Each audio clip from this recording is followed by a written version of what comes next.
Welcome to Hustle Radio, a podcast about the New York hustle mentality centered in the e-commerce industry, the official podcast of the E-Com Cooperative.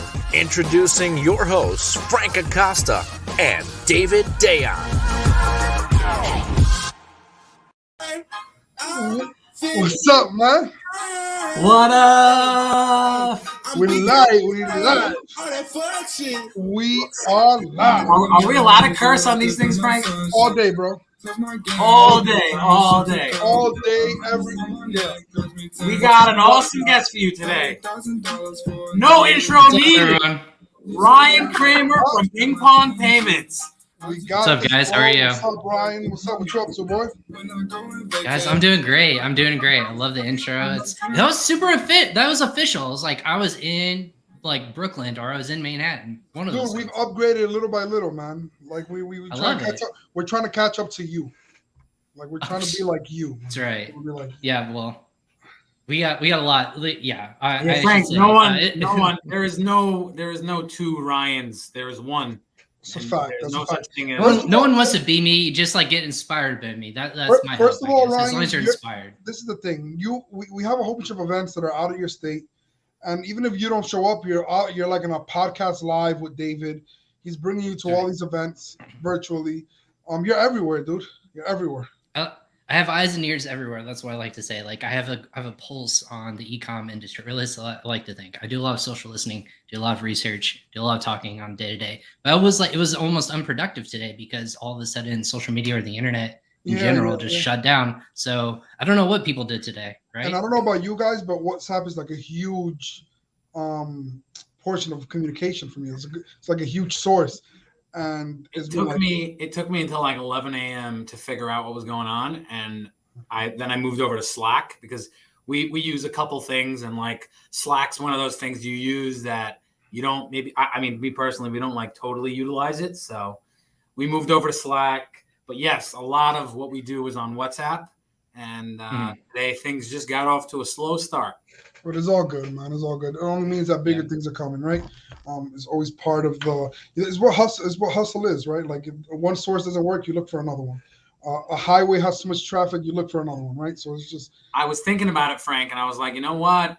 Facebook is a nice little chunk. You know, why should we go live without Facebook? But then I was like, if this was called anything besides for Hustle Radio, we might be able to skip a week or go to another day or, but we're here. We show up no matter what. That's something that Frank he doesn't stop talking about showing up. All you got to do is show up. 100%. So we're here. And then another thing special about today's episode is I just didn't feel the need to intro Ryan. I feel like everybody knows Ryan. I feel like I was about to say you put that face in front and Ryan Cramer from Ping Pong Payments. In case you didn't know, he's the host of Crossover Commerce, which is an awesome podcast that I think had 160 episodes. Recently you got like your 163rd or something. No, what was the last one? It was supposed to happen today, but of course the internet broke, and so I had to reschedule for Thursday. So I have 3 more this week, which would be 164 to 166 or something like that. I did the math. I get notified, obviously, like with social media, or you just like, oh, what year came up? And I did the math of the number of episodes I did over a course of a year, and I think it was 1 every 2 working days or something crazy like that. And it was bananas. I didn't think it was possible, but I know there's so much content being put out there. I'm just lucky to know people and a lot of people to say yes, and kind of got that trickle effect, as you guys know. It just takes one. No, you definitely anybody who's anybody has been on Crossover Commerce. I'd like to think so, or I try to. At least, or they're really hard to book, I should say. It's almost like a talent agency of who do I talk to? Like, who's their agent? How am I booking them? What's the fee? All that stuff. What's up, Lisa? How are you? Everybody knows Lisa, man. That's what's up. Look, I think, we're lucky, man. Other people had issues. I heard people couldn't go live. So the internet, it started out WhatsApp, but it was so much more than that. Thank God. Everything's good here. The internet's working again, I guess. God knows how long it's going to take. What messaging app are you guys moving to instead of WhatsApp now? So David just spoke about it. He's using Slack. me and my team, we use Telegram. So like within the team, it didn't affect us too much. But what did affect was the clients, because that's where I communicate with them. But all is good and all is well, man. I'm supposed to do a Facebook Q&A tonight. I'm not sure if that's happening either. So we'll see. I'll cancel for you, okay? Well, I'm hoping, but that's the only communication I've been having, and it was a group of like 50,000 people, and I don't know if it's happening because that's how we were communicating. Anybody who wants to cancel a meeting, just call Frank. Frank will cancel it for you. There we go. Right. That is his official offer to the public, his public service. So Ryan, we were talking about potential topics for today. I'm still going to give you the chance to introduce yourself. We always introduce our guests. Today we didn't introduce you, but I'm going to give you the chance to just give a little background. I want to talk specifically, and I included this in my bio, specifically about before ping pong. You got to plug ping pong for sure. Maybe plug them first. But I want to talk about, we always like to talk about your entrance into the Amazon space. So if you want to give a little of an intro, something maybe that's not even on the bio, just give us a little in your own words. Who is Ryan? What were you all about before you were putting your face out there every single day of the week and putting out content? And tell us a little bit about your origin. If we might call it that. Yeah. So my first job out of college actually was in the newspaper industry, and I was in charge of selling display ads, SEO, SEM, display, anything on our website for this local newspaper that I was working for. It's all new business. So it was find someone we weren't working with, any new business in that area, find out the pros and cons, basically the strengths, weaknesses, opportunities, and targets basically that we could work with them. And we were one of those major media outlets. I did that for about 2 years. And then because it's a media industry that's not doing well or wasn't doing well back in 2013, I got let go. And so I was my first job out of college. I like to say 0 for 1, not looking good. I was getting married in 5 months, and it really started to make me doubt myself of like, what am I going to do? Luckily, my fiance at the time, she got a position in Virginia. So we both were like, you know what, I think this might be an opportunity. I'll move out there. Through a couple months, I actually found a position with a manufacturer and distributor, believe it or not, in Richmond, Virginia, called Evergreen Enterprises. They were really fantastic because they started direct to, they're in wholesale. So they were selling directly to retail stores. They evolved in the e-commerce space. They were selling to the likes of and distributing to the likes of like Wayfair, Zulily, Rakuten. They really got fast into the FBA space in 2014 and 15, which is what we like to call the Wild West, or like when everyone started to get into the Amazon space as a third party or private seller. And I was in charge of, I had no background in e-commerce, but I started selling in the direct-to-consumer space for that company without any sort of prior knowledge of it. So I was in charge of performance marketing and affiliate marketing and working with third-party websites to drive traffic to our direct-to-consumer page. So great product. We had close to 10,000 SKUs I was managing and looking at inventory and figuring out how do we get this in front of different eyeballs. So it was a zero revenue channel. Figured out along the way, I was hit the ground running, and I actually figured it out. First year was revenue of 6 figures. Second year was well on my way to multiple 7 figures in sales just because of the relationships I was building, figuring out, hey, this is a cool space, this e-commerce thing, if you will. How do I really figure out what's driving value to the end consumer? So I did that for about 2.5 years or so. And my wife and I moved back to the Midwest to start a family, be closer to our family. And there was nothing in e-commerce where I'm currently at in Indiana. So shout out to anyone who's in Indiana. If you know where Indiana is, you get a gold star in my book. If you don't, that's okay. We're just 2 hours south of Chicago or so. Anyways, so I actually moved away from the e-commerce industry, worked for the Indiana Pacers and Indiana Fever in the NBA and WNBA for about 2.5 years, and was really had this hankering of, I really want to get back to e-commerce and Amazon. That's where my passions and kind of where it was really pushing me. And I saw the industry going that way. So I wanted to be a part of it. I didn't know how. Learned about this great company in Indiana called Viral Launch, which is a software company, very much the likes of a Heliumton or a Jungle Scout. Seller Tools is on Guru. To all the friends out there, one of the softwares in the space that we're helping sellers get onto Amazon. So I met with the team, applied for a position there, and within a week I was hired.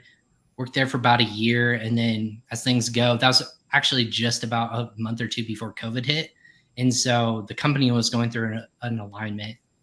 Got this call from another friend in the space, David, or his name was. Do you guys know who Tim Jordan is by chance? Yeah. So Tim runs Centurion League. He's fantastic as seller. He's all across the board consulting for sellers funding now, but he was actually consulting for Ping Pong, and he asked me, hey, I've been asking around for you. I'm helping with this marketing side on Ping Pong, and that was around. Gosh, that was that was February of 2020. So by April, I was coming on board. He actually got a position at a different company at the time. So I've been with Ping Pong actually ever since April of 2020. Nice. I'm a pandemic employee. I've been for the length of that COVID's been around. I've been with Ping Pong. So people feel like it's been around forever. So so too have I feel like I've been at Ping Pong. So, but yeah, now I'm doing partnerships, marketing, brand awareness. I'm kind of the jack of all trades personality, and I'm playing e-commerce bingo. It feels like I'm been in SaaS, fintech, lots of services that you guys use or lots of Amazon and e-commerce sellers use on a day-to-day to help them grow their business. So that's really my passion and my expertise, if you will. So that was awesome. Now, I wish I could do my whole thing in that short. I would be there for, I would probably be there for 20 minutes and I would butcher it. So lots of practice. That was awesome. Yeah, you could tell that was 163 episodes of practice. That was awesome. There's a lot of things you skip over there, like the headaches that come along the way, or the cool people you get to meet. Were you on Yoni's podcast? I have been, yes. So yeah, I was on there. Back even further, you try to start off. Well, I got out of college. No. Where were you born? Yeah. Who were your best friends when you were 3 years old? Everything. So you feel naked at the end of that podcast. Yes, my gosh, I don't rip away that much, but that's one of the more personable ones I think I've been on for sure. So yes, Yoni does a good job, and he really gets to the nitty gritty and the heart of the person. He gets everything out of you, man. So I want to talk a little bit about obviously you don't got to go far to figure out why we want Ryan on New York Hustle Radio. The hustle is strong with this one podcast, 364 days out of the year. It's definitely something to be obviously, praised and you're definitely making waves in the industry. And I think that's clear. But what I want to say, you might not know this if you don't know Ryan. Ryan is extremely, easygoing and easy to work with and talk to, and just, an easy guy to collaborate with, I might say. But more importantly, I find that, Frank has a big strategy of always show up. But I feel like you have a very open, you're very willing to try new things. And, I'm partially referencing your willingness to join the e-com cooperative when there was nothing more than an idea. You're definitely it's a trait of a hustler to be able to spot something and be one of the early ones. And you don't care who else is in it. You care about the idea. You care about, and that is what It might not seem like it's pure hustle. You might say showing up 364 days is pure hustle, but when you have somebody who's smart, maybe they're just strategic. I want to say that there's a hustle to the strategy, and it's it's a certain mentality that I believe you have that is commendable, and that's just to start here. I appreciate that. No problem. I mean, yeah, to kind of, I guess, piggyback on that, I know that kind of in the space that we live in, or where we all work in, it's so young still. And I feel like that's the point that gets lost on so many people who's oh, you're in tech or you're in e-commerce or anything like that. It's still so young in the context of where this industry could go. And you blow it up even bigger of all the money that's getting poured into this, it pales in comparison to just commerce in general. Like, again, you hear the statistic, oh, Amazon's one of the biggest retailers. That's a point, but e-commerce in general is only 10% or even like maybe 15% of the entire spend on in general on retail. So it's crazy how skewed it still kind of gets in terms of how technology is evolving, how we're still spending our time and dollar, and then also how it's just affecting day-to-day lives and the convenience of people. And I always tell people, I want to be with innovative people. I want to be with innovative thought leaders, and that's kind of a drug, or it's kind of a, it's something that really pulls you into them and want to work with them or want to collaborate with them. Because if it sounds good in theory, like, again, the Ecom Cooperative, let's give that an example of just the people who represented it. They were great minds. They have an idea. They're like, we can really make this work. There's a spot in the space. Well, let's try to keep pushing and see how far we can make it go. And I think that's where you see lots of great collaborators, lots of great successful people. They just kind of take an idea and they give it their all. And whether it's successful or not, that's still a cool mentality to be around. And that's how you become a better entrepreneur, career person, individual in general, I think. Yeah, definitely. David, what the hell are you doing? I'm doing something, bro. Something's happening. Bro, what are you doing? So Ryan, I could see faces like coming in through the back, and David's over here smiling. Like, I legit, he always has like cameos that I have no idea. But today I've been made aware. I know, but today's like extra. I won't say their names, but I don't know if you didn't know. I could see people just pop it.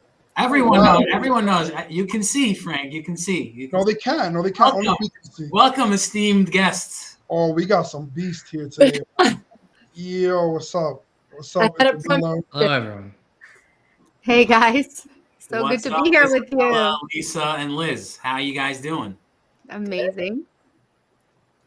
I don't. I can't. Is it true? Is what true? What everybody's talking about? Wait, first, before you say anything, Frank, where were you, Frank, by that conference? Everybody wants. What are you doing, bro? All right, 1, 2, 3. Happy birthday to you. Happy birthday to you. Oh my God. Happy birthday, dear Frank. This guy. Happy birthday to you. Yo, bro, I'm about to fire my employee. I'm like in a podcast. He's walking in with cakes, bro. Are you kidding me, man? Make a wish.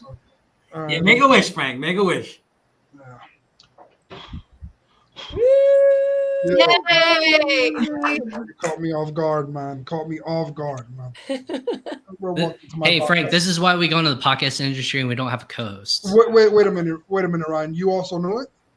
I didn't know what was happening, but I was made aware something was happening. Crazy. You got good people. You got my favorite people up in here, man. So sweet. Happy birthday. You deserve the best. Yes. The best of the best. We're trying, man. Completely off guard. I'm David. Good one. Is a wrap. Your next birthday is a wrap. That's all I'm saying. This whole week is your birthday celebration. Yes. I know, man. So Frank was nice enough to show up at my office on my birthday. So Aww. he came bearing gifts, 2 big, huge bottles of alcohol. Of course. In an effort to one up, every day this week something will be happening. Tomorrow there's a package that will be arriving at approximately 10 a.m. There may or may not be living things inside of that package. And let me guess, it's you, David. You gonna come out of the box? No, definitely not me. You're gonna ship them here in an air. Gonna ship you in a boat over here, man. Wow. Yo, how did you get all these people, man? Isabella's always hustling. Lisa, I haven't seen. Isabella is in Germany or something right now, right? Isabella, where are you? I'm not. I'm in San Diego, but I'm leaving. I'm going to London on Wednesday, and then Paris, Geneva, Marrakesh, Casablanca, and I forget where else. All right, so this is definitely vacation though mode, not work. First part is workcation, and then Isabella's in her desk in her official setup. This is work. Then we have the lovely Lisa who always always graces us with her presence. She always comes through when you need her. Bottom line. 100%. And last but most definitely not least, Liz, who had an unfortunate. You can see she has a little brace over there, and she still showed up because she loves Frank, because she's a trooper. And we had other people, but like today was a crazy day, as you know. I'm pretty sure like half the people that I invited got the link on WhatsApp, and maybe they can't get it now. So it's. I know. What's the world gonna do without Facebook and Instagram and people are building their own burial home, man. People can't live without it, man. But thank you for taking out the time. I know everybody's working. I know everybody's on their grind, and on Monday with the internet shut down, the right people are here, right? The people that had to be here are here. So thank you. Sweet. Let's keep crushing it. Let's keep crushing it, and let's keep working. Happy birthday, Frank. I'm not going to take any more time away from Ryan, but y'all have a great night. Thank you. Love you guys. All of you. Thank you, guys. This guy, David, man. Dude, right. Once I saw you racking people in, I was like, what the hell's going on here, man? All right, bro. That's a partner, that's a friend, that's good for all. Like, we got the other guy, Jason, in the house. I was done. Lenny in the house. Now my brothers are here, bro. All right, happy birthday.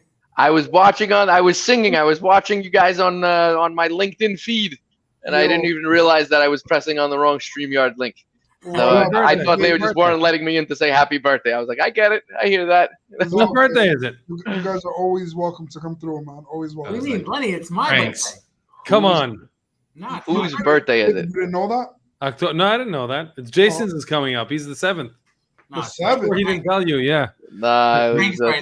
Thank you, Lenny. Thank you. Yeah. Frank, you're the 7th? Come on. So my real birthday is the 6th, right? So I'm pretty sure David did all this to like get me off guard. Yeah. Gotcha. Frank, what time were you born? We might be born only like a few minutes apart there. You're definitely younger. I'm sure. Yeah. So I have no idea what time I was born. A question I'll ask my mom. I'll get back to you on that one. Oh man. What's up, Lenny, baby? Everything's good. Everyone's looking for you, Frank. I don't know if you saw the latest thing going around on LinkedIn is where's Frank Acosta? I saw. I think I'm gonna take a LinkedIn break. Nah, joking. It's all good. I was overseas, and of course, David is an event. They would see us together, so that's the whole where's Frank, because I wasn't in an event with him. But it's all good. Works. There's many more, but thank you. People call me Frank and him David. Classic. Yeah, it's nuts. It's all good. Thank you, guys. Thank you for coming through, man. I really appreciate it. Yeah, thank you, guys. We're all crazy today, so we'll let you go, but we love you. Thank you, Lenzo and Jason. All right. Good job, Ryan. You're a trooper, man. We all crashed your little interview here. How about me? This is nice. Like the pressure's off now. All right, guys. Take care. Thanks. All right. Oh man, I should just wait until like more start piling in. No. I think that's it. I didn't send any more links. I didn't resend any more links to anybody else. So that's it. So with that being said, I think it's a great time to pivot into the topic of today's episode is sneaky ways to add value to your bottom line with Ryan Cramer. Man, now we have to learn after this? No, that's okay. This is a good title. Yeah, it's a good title. What a good title. David sent me a text on Friday and goes, what can we learn from you? Or what can we, I forget what premise was. And I'm like you said, with my background, I think everyone kind of heard it can go all over the place. It can be direct to consumer. It could be working with affiliates. It could be performance marketing. It could be podcasting. It could be fintech. It could be a software solution. It could be all over. And so I think what a lot of people want to kind of figure out is, or at least I hear a lot of people saying is, God, these costs of everything is going up, and how do I kind of mitigate that? Or shipping logistics nightmares, like it costs like an arm and a leg now, or PPC costs keep going up, or all these different things. And this goes hand in hand with who I work for, but there's lots of ways that people just don't know on the back end, that there's just ways that you can just bring value to your bottom line, right? There's services out there like a Getita, for example, who they recoup money for you if it's lost and it's on someone else's dime. That goes back to your pocket. Same thing with the ping pong, where in the context of where I would talk about today, is there are ways in operations in which, even as a small, medium-sized business, that you can help effectively save some money with tools that you may not know. So, I mean, that's kind of where I came up with the title of, hey, there's like some sneaky ways to save some money when, instead of asking, for example, like if you don't ask, you never find out. So there's a couple of ways that I found that sellers can figure out how to save some money and put it back to their bottom line. So hence the title. I love it. So let's jump into that. Let's jump right into that. Yeah. So, so I think a lot of people kind of prefacing this with saying this is going a lot towards a lot of Amazon sellers and e-commerce sellers. So, right, the first thing you start with, it would be, number one would be, how can I get my cost of goods more effectively? Or how do I even start by finding goods online? Most often it's going to be through a service like an Alibaba, or finding supplier through someone's referral, or through one of those kind of matchmaking services out there. But once you have that relationship, and let's say you get everything off and going, you're only probably buying a certain amount of inventory, right? Just to make sure that it's validating what you want to do. You're probably making sure that sales are going to be good. And then once you start to sell through, you get more equity. You can start reinvesting that money into it. So first and foremost, it's hard as a beginner seller to understand right before when you start. Make sure that your product is going to be profitable from the get-go.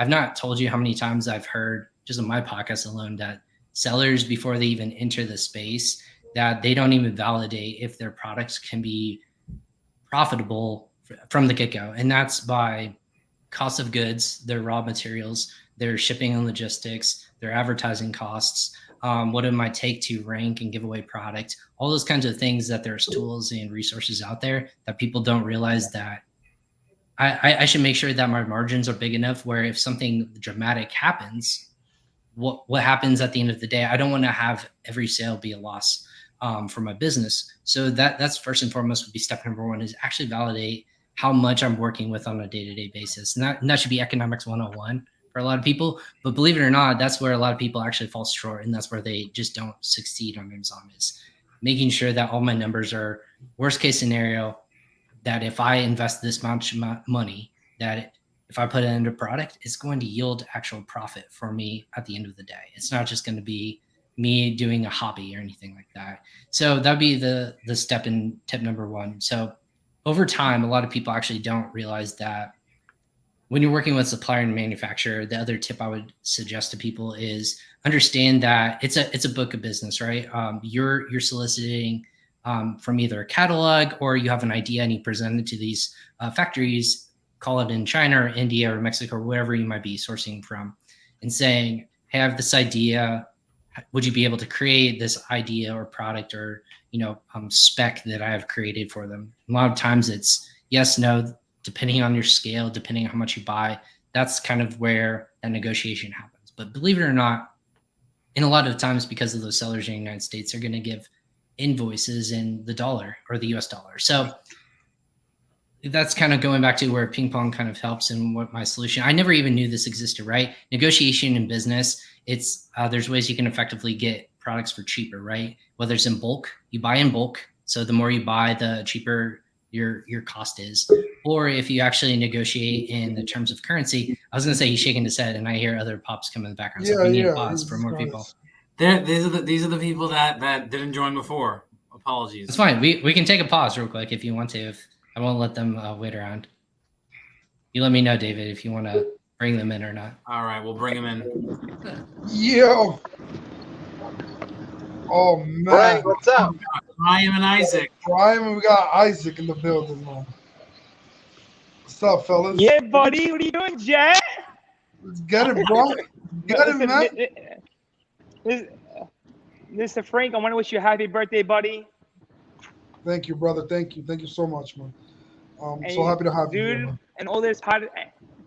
Yeah, dude, I'm lucky to be here, bro. You guys are legendary. Look at you. I didn't know. Listen, I'm not a podcast kind of guy. I don't know how to work my cell phone over here. But bottom line is, Frank, brother, I love you, man. And you have a successful year, brother. And everything should be easy for you. And the money should flow like the Niagara Falls, you know? And then bring to the Mazda party on Sparks in the Sun. Yeah, and by the way, David, he's gonna buy the Mazda party for the whole year. You know what I'm saying? He's on him. doubt. You know, No on doubt. him, and no McCown. Well, Frank, no McCown 12. You know what I'm saying? No that crap. You know what I'm saying? We don't know Jameson. 24 and up? How old are you now, Frank? No. I'm What 32. year are you born? What year? 32 and up, buddy. So 30 is and above, buddy. Okay, and don't be All right, cheap. no Okay. doubt. No doubt. I won't. That's it. 30 and up, Frank. Just print another video, buddy. Just print another video. That's it. Just print another video. 100%. 100%. Isaac, you're the best, Isaac. It's 2% of your fee, okay? 25 grand minus 2% is 500. You know what I'm saying? I Quick got you. fee. It's my commission, buddy. For the other, it's the commission for other deals I just did for you. You know what I'm saying? I love it. I love it, bro. That's it. That's done deal, bro. Done deal. Thank you so much, man. Thank Isaac, you. you're the best, bro. Or you take it. Wait. Before I leave, or you take all of us on this podcast, the Dominican on the house. There we go. Let's do it. Let's do it. I'm all for it, man. I got good people Anyway, here, Frank, so I'm with it. Yeah, that's a fact. Anyway, Frank, happy birthday, baby. Thank you so I'll much, see you, man. Isaac. Frank, happy birthday. Brian, what's up, bro? You know I love you, man. I'm driving now and it's raining. I say when Frank enters the room, it just starts raining. That's what happens. 100%. I Full love of it. happiness, spirit. Let me wish you. Thank you so By much. us, we wish you like you live till 120.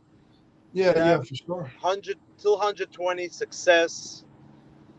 Thank you. Peace of mind and happiness to no end. Thank you so much, man. Thank you so much. You're gonna be there Good to see celebrating. You're gonna be there celebrating with me, man. Yeah, and enjoy your special day, and we'll see you soon, really soon. Thank you. Yeah, soon it is. Talk to you guys. Thank you so Take much. care, Frank. Take care, Frank. You brought all my people, David. You brought all my people, bro. Yep. I'm with it, man. I'm with it. It was supposed to, by the way, if it all went according to plan, we would have had everyone on the button at 5:20, like sharp, and the cake.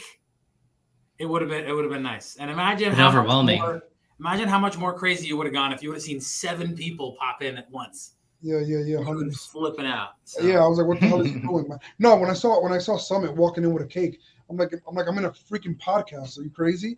And then in that second, it hit me that this was all David.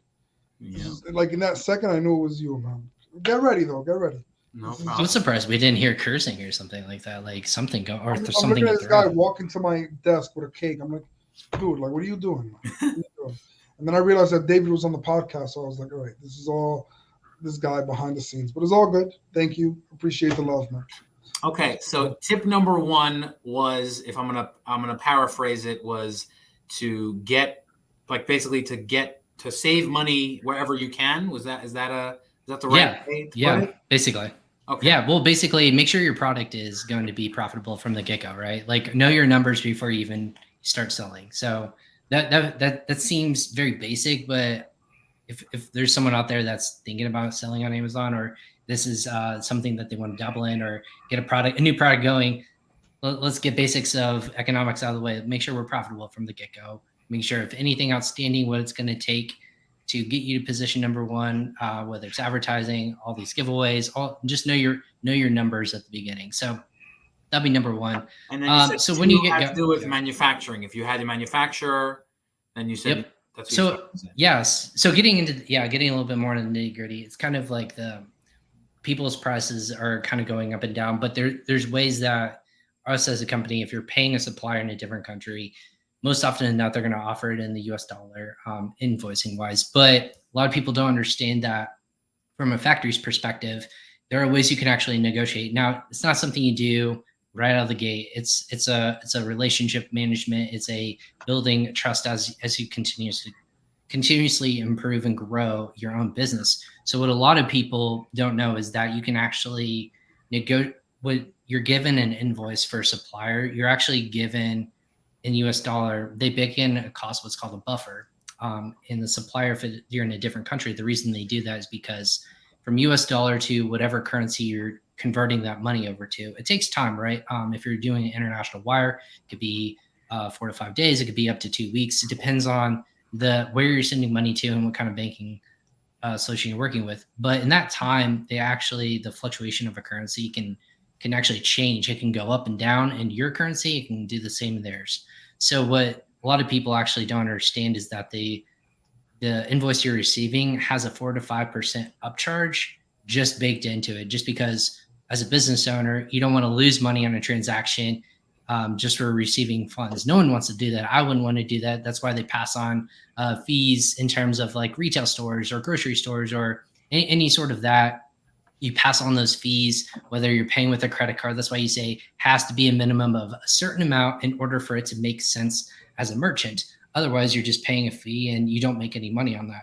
Same thing in terms of working with the supplier and a manufacturer. So what we actually tell people to do, and there's the ability to do this, if you can pay out in local currency. So if I'm in China, the yuan, or if I'm in India, the INR, or the Philippines, Filipino peso, things like that.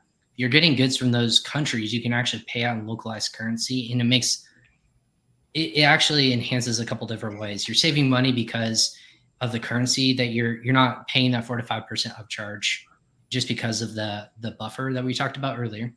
And you're actually building equity into the relationship with your manufacturer.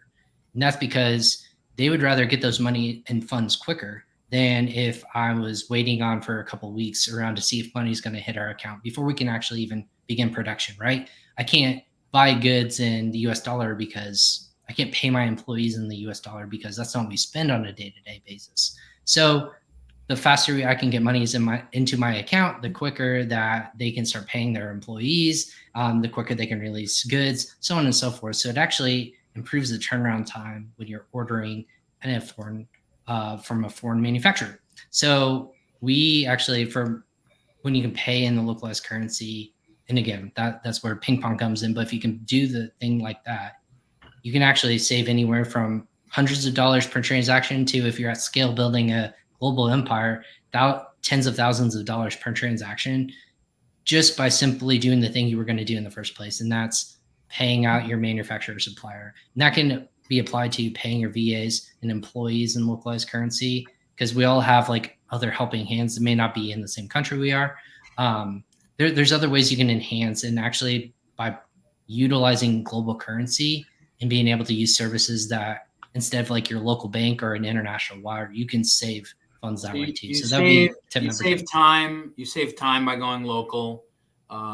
You definitely add value to your bottom line by avoiding that. I think you said 3 to 5% of extra that those companies pile on.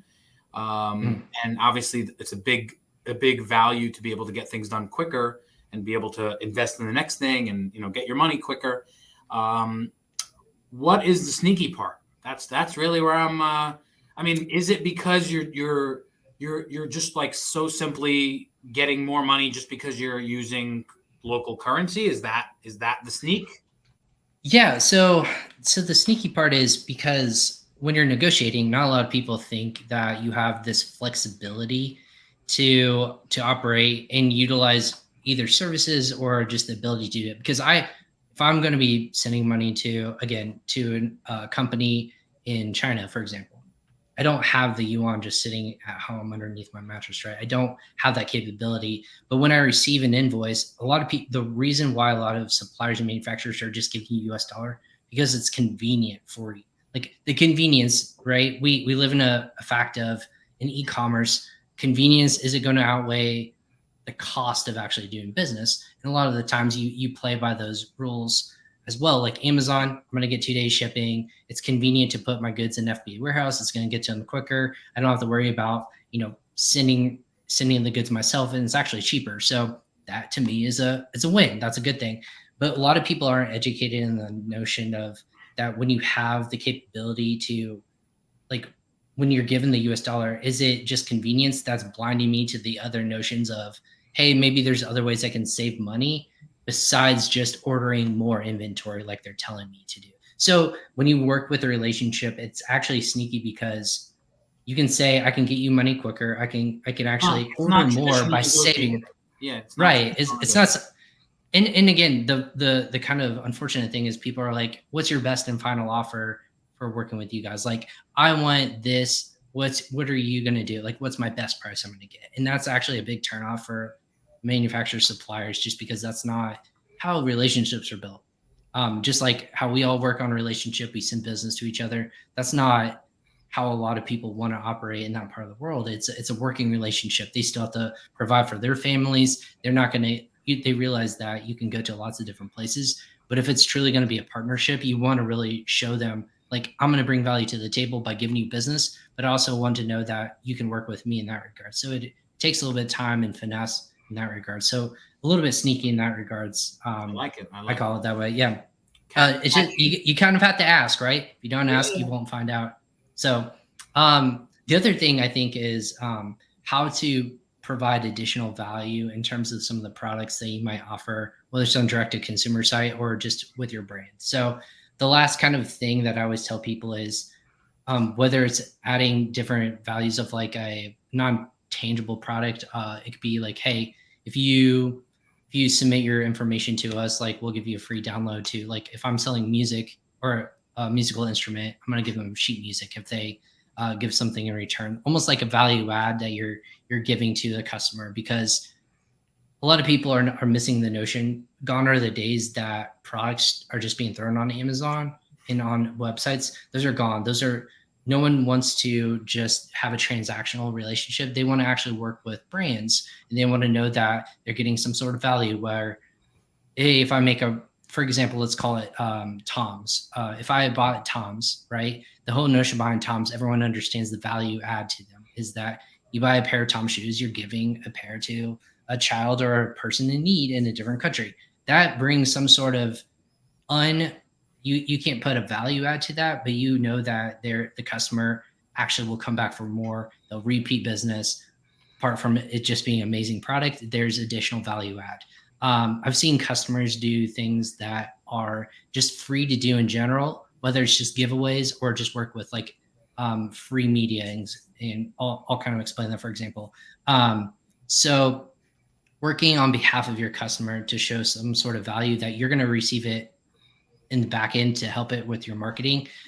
Whether it's, hey, I'm going to donate for every purchase you make with us, I'm donating on behalf of my local YMCA or Boys and Girls Club. I've seen people do that, and they show pictures of their company saying, hey, thank you. And it's from, the actual kids or other things like that. Like, it's a real personable touch, but those are free ways to make you say, hey, if I'm going to do this, I'm going to direct people to this brand because they're giving back in that capacity. But the other cool thing that I saw recently of sneaky ways they can bring value is people, and this is the influencer kind of marketer in me, is that utilizing your audience for free pictures or photos or content. Content is king in the space that we're in terms of marketing, in terms of just social proof, and just terms of brands in general. So in terms of making your brand, instead of making it that transactional, that relationship that lots of people kind of misstep, try to push them a little bit farther. And people, this kind of goes back to maybe we're shallower now that we have social media, and this goes back to like, oh, what are people doing now that all of a sudden social media is gone? Like, we can't post things about how great our life is, or kind of social proofing our careers or our lives around stuff. It's used in positive ways. For example, of people like to put out things and products that make them feel better or make them, feel good about purchasing. For example, if I have a baby brand and I say, hey, if you do an unpackaging video, for example, and you post this to your social media, whether it's how you're using it or how you're using it, and it gets to a certain tier, we're going to put you the front page of our newsletter or something along those lines, something where you're going to give back in terms of whether it's monetary value or send you a coupon or things like that, where it's, hey, if you're going to share what you like about our brand, obviously not go and put a fake review or anything like that. That's not what I'm saying. I'm saying you get organic, right. Reach and organic advertising and right. So if you like cultivate this environment, if you will, on social media with your customers, to say, if you're sharing with us what you find value in, and you find it, you share that with us through either a hashtag or ways that we can find it, and we will elevate that to share it with other people who are looking for the same solution as you are, and that makes them feel like they're giving back in a community of like, hey, I couldn't find a diaper that my child wouldn't develop a rash in, for example. but I found these all natural ones and I love them and they're life-saving. And now I've had 3 kids now and I can't live without them, something like that. So it's utilizing your audience and having them provide social proof. It's free, again, content and photos that you can reshare if they're getting tagged in it. And then also it just makes that brand seem more trustworthy, valuable, and you're building that equity, which long-term, if you're trying to exit a business, like maybe some of us might, that brings in it's not a tangible number that you can put a dollar amount on, but they know that there's equity into that long-term. So those are like the sneaky ways that you can kind of bring value quickly. I only have 3 right now because I wasn't sure how long our podcast is going to be. That was good. Those are ones. Yeah, for sure. Okay, awesome. So let's close the episode by wishing Frank a happy birthday, even though it's not yet his birthday. His birthday is on Wednesday, the 6th. Today's the 4th, but that's how we do it here. And I mean, I definitely just to show you that whole, I didn't even realize this until just now, but like, well, I was commending Ryan for just like, being easygoing and just go with the punches and just, yeah, sure, whatever. Like Ryan knew we were having cameo guests. I thought it was rude to not say anything, but sometimes like I just think like, yeah, we'll just have 30 people join us, and I don't think about like, oh, what about the guest? He might be like, what's going on here? So just to show like Ryan was just happy, just chilling with it. He was just happy to see some of his friends, and again, just lots of those people. But we're very, very we're honored to have you here as a guest, Ryan, and we're looking forward to having you on. You'll join as a cameo, and we're gonna be. Let's plug Sellers Dinner for a second, which is going to be sponsored by Ping Pong Payments. It's going to be an event on November 1st in Miami, Florida. It's coming up soon. Yeah. Gosh, where is it? So what's the restaurant again? I always mistake the restaurant. This is an amazing place. Fuego by Mana. Yeah, you say it with so much passion, David. Fuego by Mana. I remember we were doing like promotional. That's what I was thinking about right now. Yeah. And Frank was like, I guess he was like, we must have done like 35 videos at this point. So Frank just goes, Fuego's Mama, and he just we have a couple of takes with some good bloopers. So that was good stuff. Yeah, whatever you guys were plugging on LinkedIn, I saw that. It was really funny. It was good stuff as always. But yeah, I'm jealous of that dinner. It's going to be amazing, and ran by the main sponsors, Takeometrics, right? Yes. Yeah. What do you mean you're jealous? Take a steak. Are you not coming? I can't make it, that one. Ryan, that's it, man. The next one, like we're gonna see. This is the thing. This is the thing about my company. I'm just gonna kind of. Everyone else gets the free. You guys want to sponsor this amazing event? Like you can have all these guests and stuff like that. And I'm like, yeah, let me coordinate this. Yeah. Obviously with some of my team, but then everyone else gets the fruits of that labor. I'm helping put it together with them. Or like, we should sponsor this event. Or I reach out to other people and they're like, yeah. So are you going? I'm like, no, they'll go. It's like unfortunate, but it's all good. No, I think my traveling for the year is kind of like localized. So I'm already looking forward to like the next year for 2022. I feel like at this point, last year, everyone's like, bring on 2021. Well, this year went kind of crazy and it went fast. Now 2022, I'm already like, well, the world needs to kind of shape up in certain ways. Like it's like, let's figure out logistics and like transportation, shortages of everything. And let's kind of figure out everything else as we're growing. But yeah, it'd be cool. I'm excited for it. We're definitely looking forward to Sellers Dinner, November 1st. Go to the ecomcooperative.com to find more information on Sellers Dinner Miami. Let's get some outro music here.